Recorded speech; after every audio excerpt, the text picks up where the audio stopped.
This is our third video in a series of motion and graphing videos, and this one deals with our last graph, which is probably the simplest because it can't really do a whole lot, but our acceleration versus time graphs. And what we want to do now is see how does this graph depend on this graph. And in this case, it's pretty simple. When your object is at rest, then the velocity is not changing. If the velocity is not changing, our acceleration has to be 0. So this would be very similar to the other graphs, where you would just have something right here on the x-axis where it goes across and does not change. No big deal there. When we go to our next graph, notice here we had a velocity that was very constant. Now when you remember the definition of acceleration, I can kind of just jot that in here. Oops, sorry, wrong tool. I got to reselect my pen. Acceleration was equal to the change in velocity over the change in time.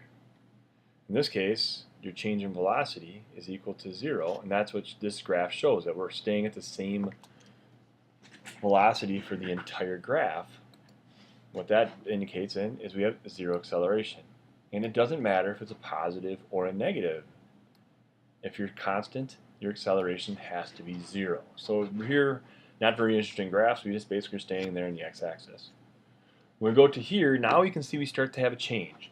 We already said that for something to go at a positive increasing speed, you have to have a positive acceleration, because here our slope is increasing, which means we're going to have an acceleration that's up here above the x-axis. Positive acceleration means our velocity will increase, which it is, and that's how we show that in a distance time graph by having an increasing and positive slope. Over on this side, it's just the opposite. Here you can see we're going from some type of speed that's going to increase but be negative, which means we're going to have a negative acceleration down for this one. Let me just jot that in here like the other one, negative a. So as you work your way across here, what happens is we are increasing our speed in a negative direction. A negative slope here means a negative acceleration here. And I guess that's important to kind of recap. If you have a positive slope in your velocity time graph, you'll have a positive acceleration. If you have a negative slope in your velocity time graph, you have a negative acceleration. Just like up here, we had positive slopes in the distance time graph made positive velocities. Negative slope here in this distance time graph made a negative velocity. But once your slope went away, then we went to 0 acceleration. The next graphs had slope here, so the next graphs had to have some positive or negative value.